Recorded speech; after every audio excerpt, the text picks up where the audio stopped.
Hola, buen día.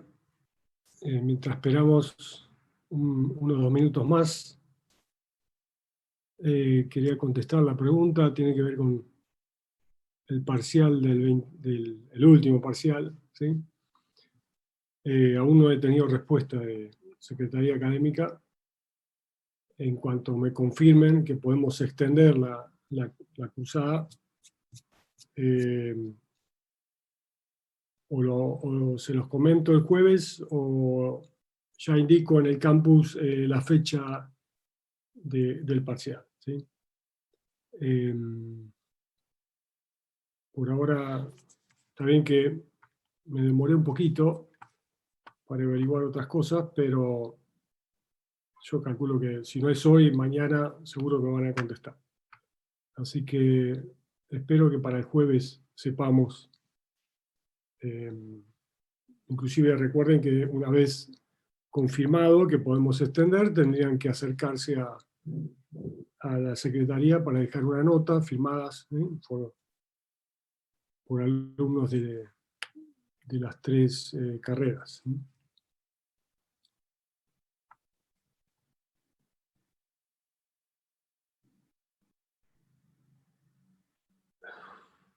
Sí, perdón, yo subí una hace 20 minutos. La clase de hoy está subida.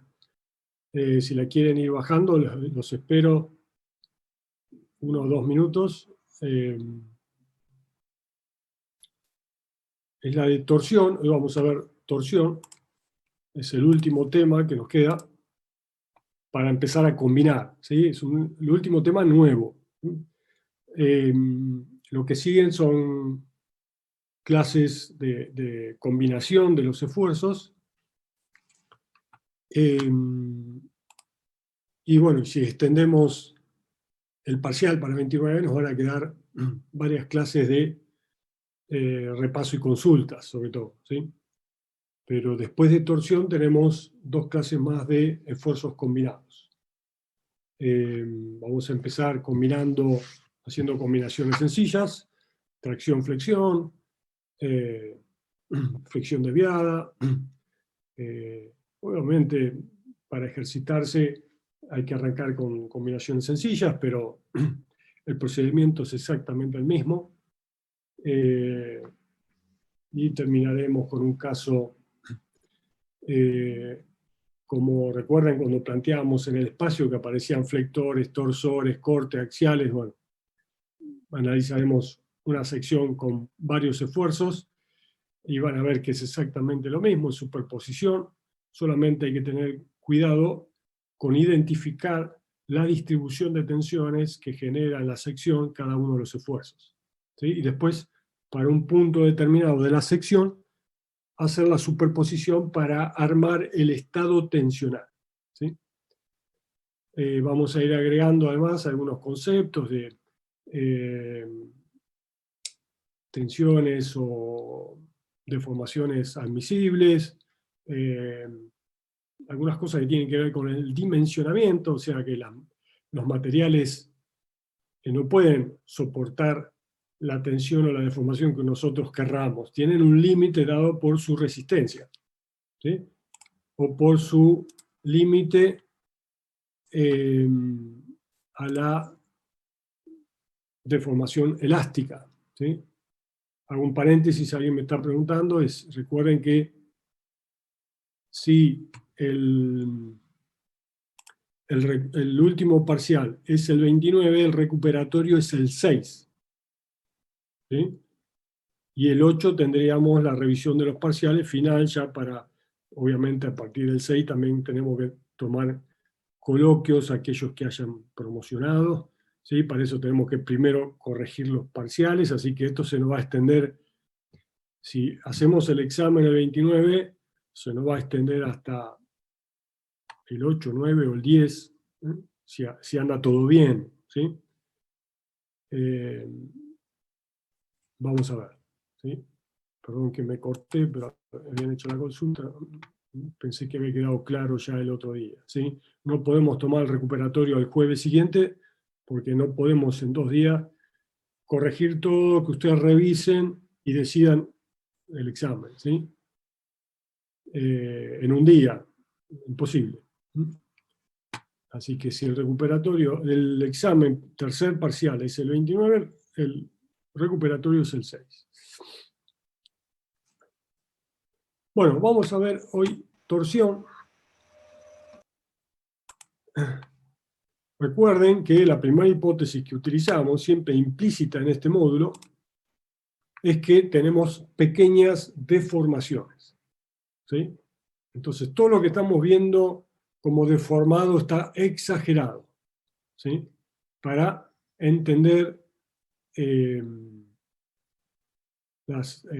lo que pasa, ¿sí? Cómo se deforma un componente debido a, obviamente, a la solicitación que estamos viendo, que es torsión, en este caso, esfuerzo de torsor interno.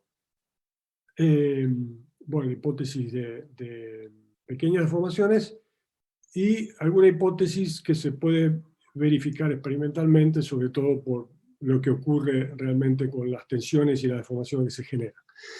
En este caso, la hipótesis en torsión de árboles circulares, redondos, como vemos acá, llamamos árbol generalmente en ingeniería a una viga que transmite esfuerzo-torsor, un cigüeñal, ese tipo de cosas que están diseñadas para transmitir esfuerzo-torsor, sobre todo componentes que rotan, ¿sí? Como esto tiene que estar apoyado en rodamientos y demás, obviamente todo lo que rota es cilíndrico, ¿sí? Para este caso solamente hay soluciones analíticas, integrables, derivables, continuas, como vamos a ver, ¿sí? Finalmente vamos a ver al final de la clase otros casos de secciones que no son cilíndricas, que son en muchos casos, ¿sí?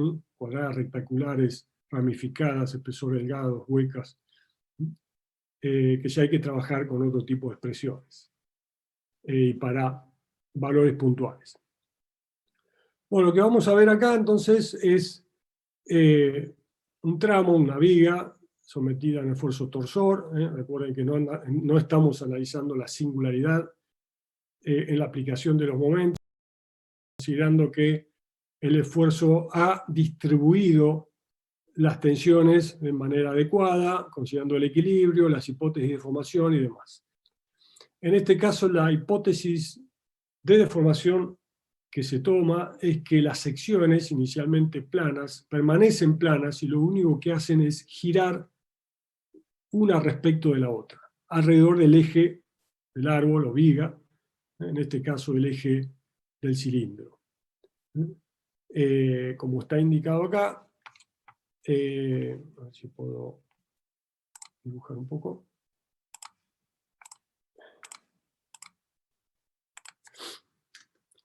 Tenemos el punto A,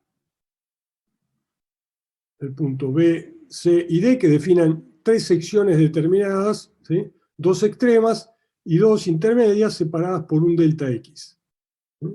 Diferencial de viga, como siempre analizamos, para analizar el equilibrio y además después hacer algún corte para analizar qué es lo que pasa con las tensiones, ¿sí?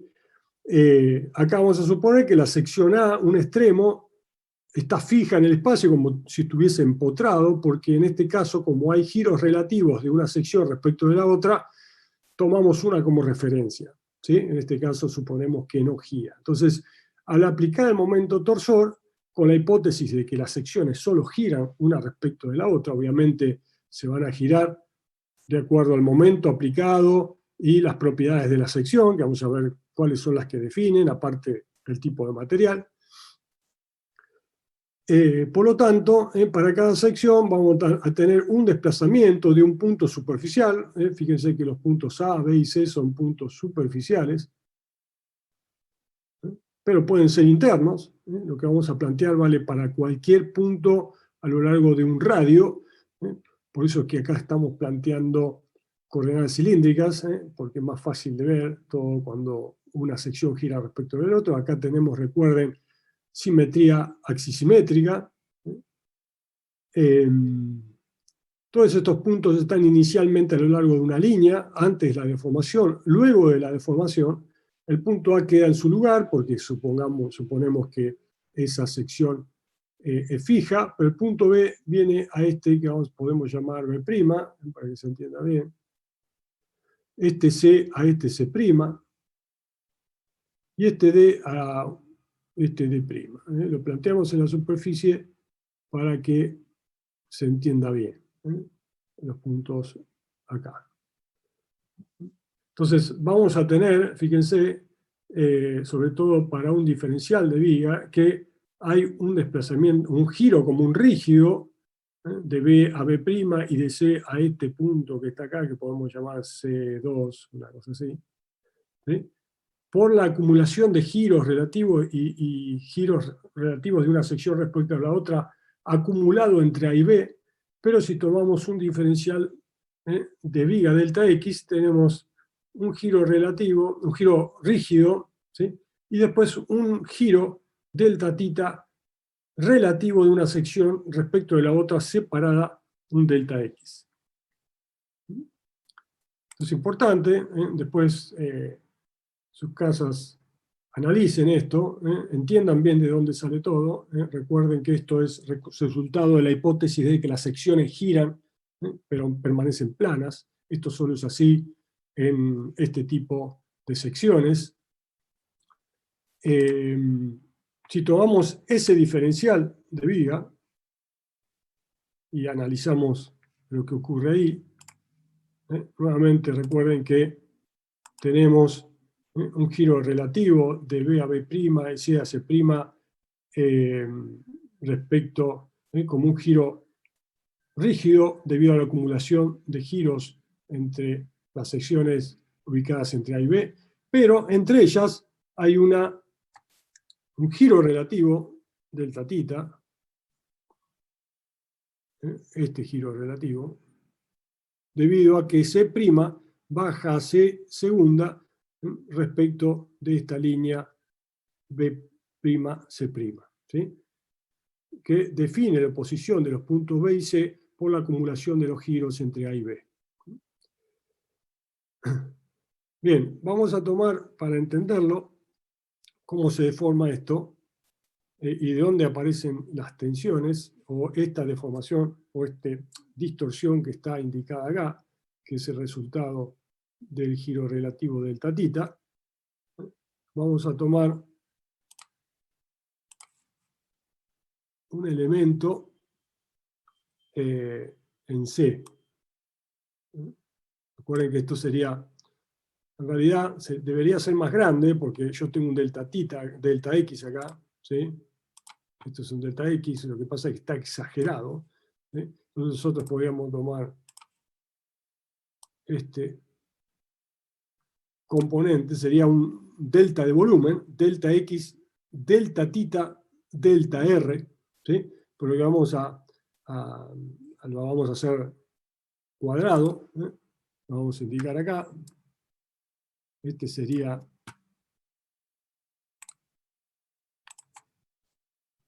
un punto superficial al cual le asignamos un delta X, delta tita, y por lo tanto, ¿sí?, la normal es R, en coordenadas cilíndricas. Es el eje que sale, que parte desde el eje neutro, el eje baricéntrico de la viga, en la sección, y el radio va a ser normal a este diferencial de superficie que está en el punto C. Debido a la aplicación del momento torsor, lo que vamos a tener es, suponiendo que el momento torsor está distribuido en toda la sección, vamos a tener tensiones de corte aplicados en esa sección. Después vamos a ver cómo salen, cómo se calculan, pero a ver si podemos dibujar.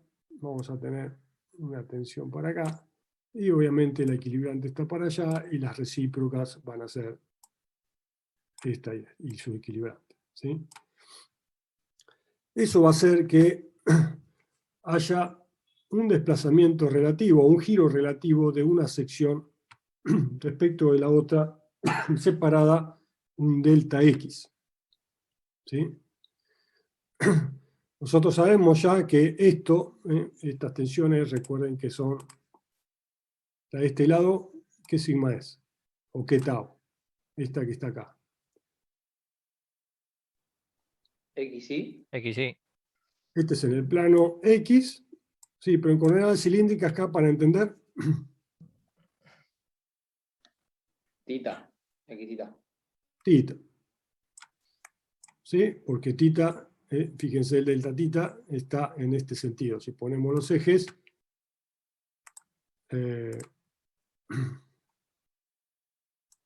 para ser más claros,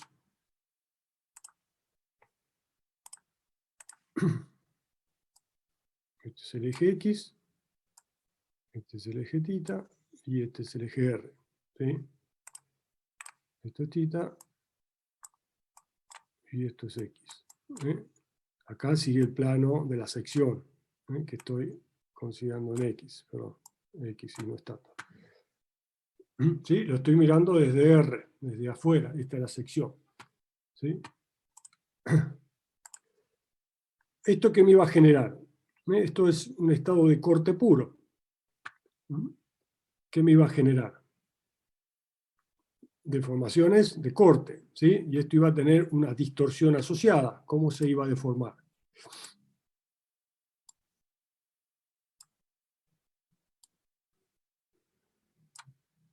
¿Sí? ¿Estamos de acuerdo? Sí. ¿Sí? Como acá estamos suponiendo que las secciones planas permanecen planas, ¿sí? Esta distorsión la estamos viendo de esta forma, la voy a dibujar acá abajo. Localmente, es decir, en el cubito estamos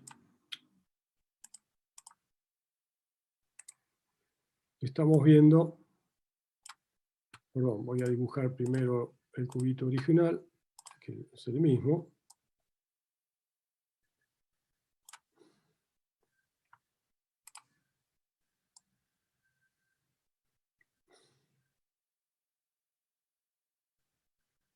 Vamos a hacerlo así.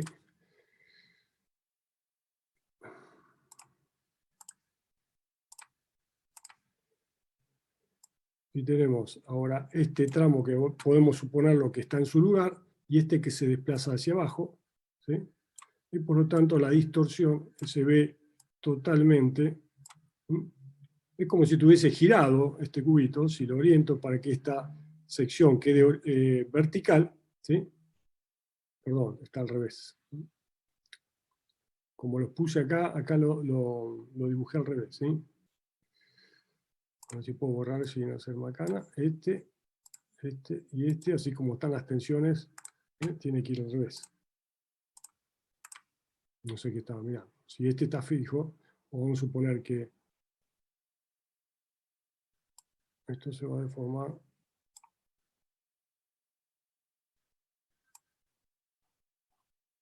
así. ¿Sí? Con un giro acá que tiene que ver con la epsilon tita x, y este que está acá que tiene que ver con el x tita. ¿Sí? Si ustedes lo ponen tomando esta como vertical que no gira, toda la distorsión se acumula acá, se puede ver acá. ¿Sí? Lo voy a poner en azul. Tengo que separar colores para entender bien. ¿Sí? Todo ese giro me define el gamma en qué plano. ¿Cuál era este plano? Xtita. Xtita. Claro, sería el plano cuya normal es el eje R, El eje. que me da la distorsión x tita. ¿Sí? Que es 2 veces la deformación, la que tenemos acá y la tenemos acá. Entonces, todo esto que está acá está indicado acá en diferencial de viga como toda la distorsión gamma x tita por con esta relación que podemos hacer. ¿Sí? En realidad, acá vamos a ver que tenemos sigma x tita y sigma tita x acá abajo. ¿Sí? Entonces, que me aporta un epsilon x tita y epsilon tita x, que son iguales, Recuerden que hay simetría por la recíproca. Y las dos, la suma de las dos me da la distorsión x θ, que está toda acumulada en este gráfico ahí abajo. ¿Sí? ¿Entendieron dónde sale esa distorsión? Esto es importante que lo entiendan, porque si entendieron esto, después sale por trabajando con delta θ y este gamma x θ, que también es un ángulo. Recuerden que estamos trabajando con pequeñas deformaciones, pequeños ángulos, ¿sí? Estos dos ángulos tienen en común ese diferencial de cuerda C', C' segunda, estamos viendo acá. Este que está acá, y por lo tanto, yo puedo hacer, como es común, a ambos lados puedo hacer que delta θ por R es igual a gamma x θ por delta x, que es la distancia entre B' y C', y R la distancia del eje de la viga a C'. ¿Sí? Entonces, planteando, obviamente, esto lo puedo hacer por pequeñas deformaciones, por pequeños θs, y tengo una distorsión pequeña también. ¿Sí? Entonces, con esta relación sencilla, despejando gamma x θ, me da que esa distorsión es proporcional a R por este cociente de delta θ por delta x. Este cociente de delta θ respecto a delta x, la derivada de θ respecto a x, es el giro por unidad de longitud. ¿Sí? O sea, es el giro relativo entre dos secciones separadas un delta x. Es el gradiente de giros relativos, sería, cómo varía ese giro relativo a medida que me muevo en x. Me da una tasa de variación de θ a medida que me muevo espacialmente en x. ¿Sí? Y obviamente las tensiones va a depender de ese cociente, de esa tasa de variación, que va a depender del momento torsor, después vamos a ver cómo, y alguna propiedad del material y de la sección. Pero otra cosa importante, nuevamente vemos que las tensiones son linealmente dependientes de la distancia al eje neutro, en este caso donde las tensiones de corte que se van a generar debido al material son cero. ¿Sí? Entonces vamos a tener cero en el eje del árbol, el eje X, y máximo en la superficie, con una variación lineal en R, porque vamos a ver que este delta θ o delta X depende de propiedades de la sección, no del punto dentro de la sección. Y a este delta θ sobre delta X lo vamos a llamar phi. Phi es el giro por unidad de longitud de viga, es este gradiente que tenemos acá. Y para sacar el giro absoluto de cada sección respecto de alguna otra, tenemos que integrar, ¿sí?, este diferencial. Después vamos a ver a qué es igual ese diferencial. ¿Sí? Voy a ver que había un mensaje. No, el delta, gamma xi, va a depender, como vemos acá, de este gradiente, que a su vez depende del momento torsor aplicado en esa sección, o en ese delta x, ¿sí? Y vamos a ver de qué propiedad además depende de la sección y del material. Ahora ya directamente vamos a ver el tema de la distorsión. ¿Sí? Esto va a depender de otros parámetros que vamos a determinar.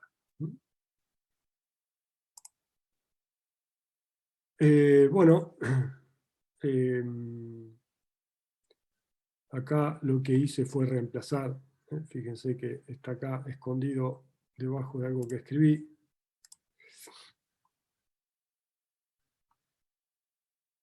El diferencial de ángulo no es constante.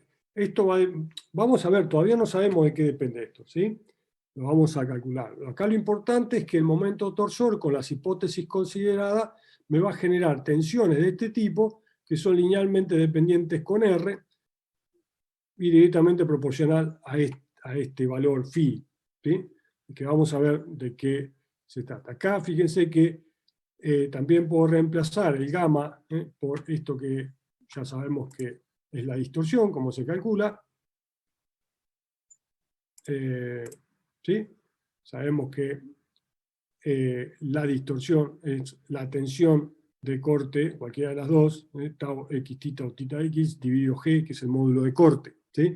Recuerden que esto lo podemos hacer independientemente de si hay otras componentes de tensión, y eso es lo que me permite hacer superposición también en régimen elástico, donde vale la ley de Hooke, es que las distorsiones de corte están desacopladas entre sí, ¿sí?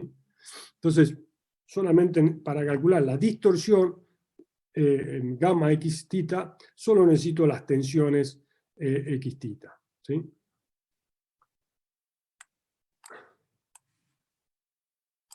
Bueno, me queda esta expresión, recuerden, lo vamos a seguir viendo. Y ahora vamos a ver, obviamente, teniendo en cuenta lo que hemos obtenido, cómo varían las tensiones con R, que son linealmente con R, qué tipo de tensiones. Obviamente estas tensiones son, la dirección de las tensiones son normales a R. Recuerden que las tensiones son en este caso tangenciales, son perpendiculares a R. ¿Sí? A ver si puedo pasar. Vamos a trabajar ahora sobre la sección, sabiendo que tenemos esta distribución de tensiones. Obviamente no sabemos todavía cuál es la presión final, pero que tiene esta forma y por lo tanto varía linealmente con R. ¿Sí? Sabemos que para R igual a 0 vale 0 y es máxima en la superficie. ¿Sí? Y además es normal a R. Entonces, para determinar la distribución, sabiendo que tiene este tipo, nosotros podemos calcular esta incógnita que tenemos acá, cuánto vale, planteando la equivalencia, ¿sí? Integrando todos los diferenciales de fuerza que genera estas tensiones aplicadas a un diferencial de área, por el brazo de palanca que genera respecto del eje X, respecto del cual estamos trabajando el momento torsor, y hacerlo igual al momento torsor, ¿sí? El diferencial de fuerza, ¿cómo se obtiene? El diferencial de área por la tensión que está actuando en ese sentido, en esa sección, ese diferencial. ¿Sí? Por lo tanto, tenemos que delta F es tau x tita por delta de área. ¿Sí? Lo ponemos acá. A ver si lo puedo escribir.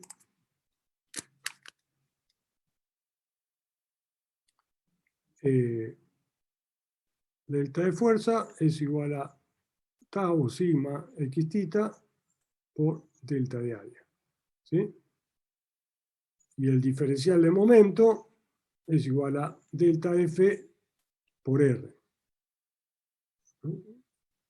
Estamos trabajando en valor absoluto porque sabemos que es normal. R es la mínima distancia. Si no fuese la misma distancia, tenemos que trabajar con proyecciones o hacer el producto vectorial. Profe, ¿por qué no es delta R? No, delta R no, claro, tiene que ser desde el centro. No, R es porque es la posición del delta de área. ¿Sí? El R me define acá la posición del delta de área. ¿Sí? Y yo tengo un delta F que está ubicado acá y yo tengo que multiplicarlo por toda esta distancia, que es R. ¿Sí? No puede ser delta R. Claro. ¿Sí? Si yo integro esto a lo largo de toda la sección, acá tengo el delta, esto me queda integral de área tau x tita R delta de área. ¿Sí? Y esto tiene que ser igual al momento torsor aplicado. O sea, estoy hablando que esto es equivalente a esto. ¿Sí? Bueno, esto está más prolijo puesto en la siguiente, me parece. Sí. Recuerden que esto es el diferencial de fuerza, por R me da el diferencial de momentos, integro a lo largo de toda la sección, obtengo el momento total que tiene que ser igual al aplicado. ¿Sí? Pero fíjense que yo puedo reemplazar tau x tita por esta expresión que tengo acá, gr delta tita delta x, o phi, ¿no sería? Gr por phi. ¿Sí? En esta sección, en esta integral puedo sacar afuera g, o sea, suponiendo obviamente que toda la sección tiene el mismo material, generalmente eso es así, entonces Recuerden que yo estoy integrando a lo largo de toda el área, ¿sí? De una sección. Y por lo tanto, G puede salir afuera. También es delta tita sobre delta X, porque eso va a depender de parámetros que son propiedad del área, de la sección, o del momento torsor aplicado en la sección, ¿sí? Entonces pueden salir de ahí, constante afuera, porque esto es un valor para la sección, tanto G como phi.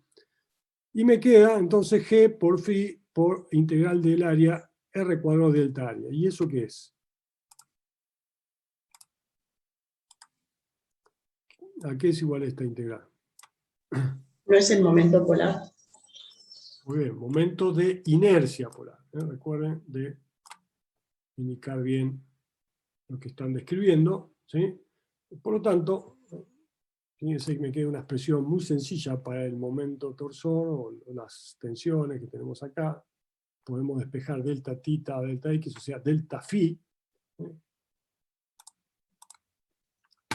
y trabajando, reemplazando, me queda que, fíjense que el phi es igual a, perdón, esto ya no es así, me voy a borrar porque si no se van a confundir. De lo que estaba haciendo acá, despejando me quedé a que phi, recuerden que esto también era phi, fuerza de giro por unidad de longitud, ¿sí? Estado por mx, que es el momento torsor aplicado en esa sección, ¿sí? Recuerden que esto es la variación de giro por unidad de longitud, y por lo tanto es una tasa de variación de giro en esa sección, ¿sí? Y es proporcional al momento aplicado, inversamente proporcional a G, que es el módulo de corte del material con que está construida la sección, y el momento de inercia polar de la sección. ¿Qué representa esto de la sección en el caso de un esfuerzo torso? G por IP. Fíjense que las ecuaciones tienen las mismas formas que las otras que venimos obteniendo para los distintos esfuerzos. ¿Qué sería eso? G La por IP. rigidez a la torsión, profe. La Rigidez a la resistencia. torsión de la sección, ¿sí? Si G y P es constante a lo largo de la viga o del árbol, la rigidez a la torsión del árbol que estemos analizando, ¿sí? Fíjense que para mayor rigidez, para un determinado momento torsor aplicado, menor es el giro relativo, o sea, la distorsión que se genera a lo largo del eje, ¿sí?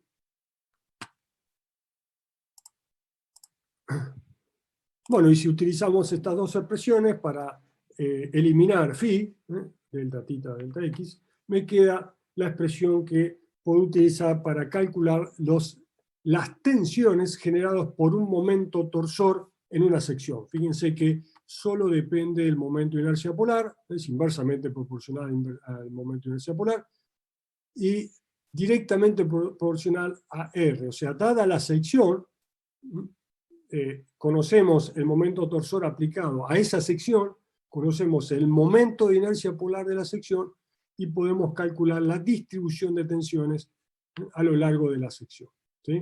Obviamente es una variación lineal, cero en el eje del árbol, el eje X, y máximo en la superficie, ¿sí? Una variación lineal.